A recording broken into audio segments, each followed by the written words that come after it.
For every piece of history, there's a Herstory. Join Teresa the Traveler for another edition of Hiking Through Herstory. Hi, I'm Teresa the Traveler. Welcome to my very first episode of Hiking Through Herstory. Today, I am hiking to a ghost town called Lille. It's in the Crowsnest Pass. Lille was a coal mining town that lasted between 1901 and 1912. At one point, it hosted a population of nearly 400 people. On today's hike, I'm going to tell you about the first and only woman ever to be hung in Alberta. Her name was Florence Lassandro, and her father was a coal miner in this area. I'm loving this path. It's a multi-purpose path for bikes and ATVs and hiking, and it's in the spring, so the wildflowers are in full force. Anyway, back to my story. In 1923, this 22-year-old Italian immigrant named Florence was hung at the gallows in Fort Saskatchewan. She was charged with the murder of a police officer. Was Florence Lassandro a hardcore outlaw, or was she a victim of circumstance? Filomena Costanzo was born in Cosenza, Italy in 1900. After she immigrated to Canada with her family in 1909, she changed her name to Florence, then settled in British Columbia in the small town of Fernie, where her father found employment as a coal miner. Beautiful little creek here. We got to cross a bridge, and over here is a little place where some guys are gold panning. Development in the Canadian West was directly tied to the discovery of coal. The coal stocks in southwestern British Columbia and Alberta were amongst the richest in Canada. Looks like an old car along the trail. That used to be the thing back in the old days. Where it lays is where it stays. There was no recycling. Oh, cool. I found a nice place along the creek to take a little break. So at this time, there was definitely a little discrimination towards the Italians.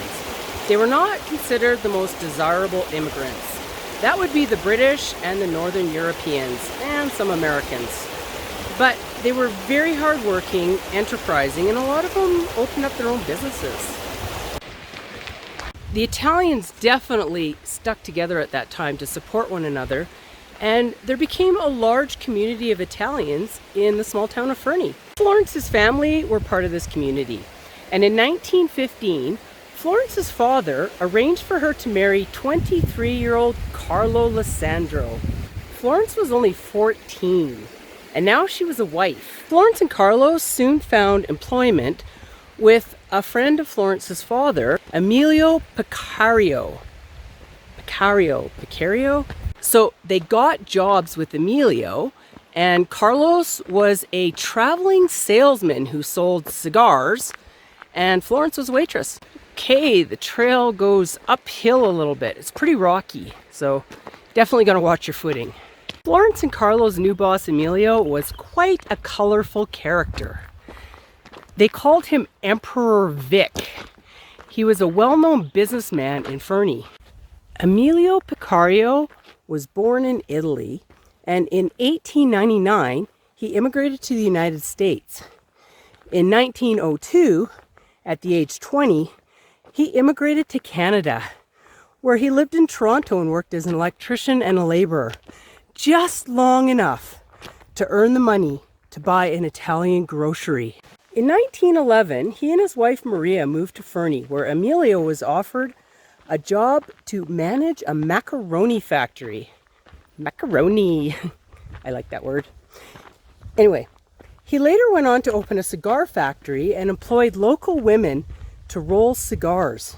He also opened an ice cream factory and employed young men to sell ice cream from wagons in the street. At this time, Emilio also allowed young kids to bring in bottles and trade them for ice cream. He eventually became known as the Bottle King, and he had a monopoly on all the bottles in that area. He would sell them to the bottlers. So Florence and Carlos, like Florence is around 14 or 15 at this time, are now working for Emperor Pick the Bottle King. This guy was well known in town. Like, not only was he a very wealthy businessman, he was also known as kind of the Robin Hood of the area.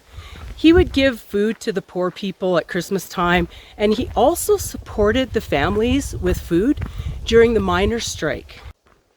And then something happened that altered the lives of all these people. Prohibition. On July 1st, 1916, the Prohibition Act passed in Alberta. And suddenly, liquor was illegal. Well, actually not all liquor was illegal. Only liquor over 2.5%. And anything over that could still be, could still be prescribed by a pharmacist. Okay, I am like literally getting attacked by a horsefly. So Prohibition didn't just happen overnight. It started in the 1920s with the temperance movement, which was a social movement against the consumption of alcoholic beverages. Kind of a cool story because like in the 1700s, when the pioneers first came here, alcohol was just considered normal. Like a lot of times the water wasn't very good. So men, women, and children drank beer. So even though alcohol was common and accepted, getting drunk wasn't. By the 1920s, drunkenness, fighting, domestic abuse, and household impoverishment were rampant in North America, and alcoholic consumption was linked to a number of diseases. Imagine that, alcohol linked to diseases. Attitudes towards alcohol started to change in the 18th century, partly due to the second part of the Industrial Revolution. Businesses needed sober laborers to operate this heavy new machinery. Organized crusades began to target drinking establishments, which they viewed as a source of social degradation. They were initially concerned with the consumption of strong liquor, but by the 1840s, all alcohol consumption was considered dangerous. In 1851, the state of Maine passed the first prohibition law. This inspired the Canadian movement to shift its strategy. The Canada Temperance Act was passed in 1864. This allowed any city to forbid the sale of liquor by majority vote. From 1900 to 1919, one province after another went dry. Between 1878 and 1928, about 75% of Canadian breweries had closed. Now, can you imagine the trauma that must have caused thirsty Albertans at that time? After the Prohibition Act was passed in Alberta, it pretty much closed down all the liquor parlors and beer parlors, and it gave rise to an illicit trade and quit it, bugs. Anyway, and a new profession opened up called rum running, because alcohol wasn't illegal in British Columbia. It was for 2 years, but they didn't pass their Prohibition Act till a year after Alberta did, and it only lasted 2 years. So there was this wonderful opportunity for people to go over to BC, buy a bunch of booze, and bring it into Alberta to quench people's thirst. So they did. And this is what happened to Florence. Her boss Emilio became a rum runner. In fact, he was one of the most well-known, infamous ones in the entire area. So anyway, that became Florence's new profession. She went from waitress to rum runner. Emilio Picariello purchased the Alberta Hotel in Blairmore. So he did this to make it the home base of his operations. And they dug a tunnel from the cellar of the hotel out to the street so that they could run alcohol into it. And the patrons had no idea because they would have like a loud piano player in the background, so nobody knew the illicit activities that were going on in the back. The trail ended at this creek. It appears as though I have to cross the creek. All right, took my shoes off and making the crossing. Whew, that water's cold. Oh look, a waterfall. There are a lot of different forks on this trail, so I hope I'm taking the right ones. By 1932, Picario owned 6 McLeans, and he called them the Whiskey 6. Cool, I have arrived at Lille, and it looks like we've got another bridge to cross. Picario had a really awesome method designed to trick the police. So he would have these 2-car convoys, and the first car would be a decoy. That was the car that Florence often drove. And then the second car, often driven by his son Steve, would be the cargo car. So that would have a bunch of liquor hidden in it. So if there was a police roadblock, the first car would get stopped and they would distract the police, while the second car silently turned around and headed back for the BC border. Not much to see so far, just a nice meadow with some wildflowers. And over there are a bunch of cows. Down here looks promising. I might actually find some of the old foundations. Cool. It looks like an old building foundation. As Emilio's rum running business began to grow, so did the target on his back. And that leads up to the fateful night of the sting operation. The Alberta Provincial Police conspired with bootleggers Jack Wilson and Mark Rogers to set Picario up. On September 21st, 1922, Rogers placed an order with Picario and informed the Blairmore Police Attachment that Picario would be bringing a load of liquor from Fernie. So Emilio ordered a 3-car convoy. So in the first car was his mechanic, Mick Alpine. In the second car was his son, Stephen, and he was in the third vehicle. When the convoy arrived at the Alberta Hotel, 2 officers arrived with a search warrant. Picario honked his horn to alert his son. While Steve sped back to British Columbia, Emilio blocked the road with his vehicle to prevent the police from chasing Steve. Meanwhile, officers contacted Steve Lawson in Coleman to alert him to Steve Picario's impending arrival. The roadblock failed to stop Steve, who drove around the policeman and pretty much blew through the roadblock, hightailing it to safety across the BC border. Constable Lawson and another officer commandeered a vehicle and pursued Steve. These are the infamous Bernard-style coke ovens that were imported from Belgium.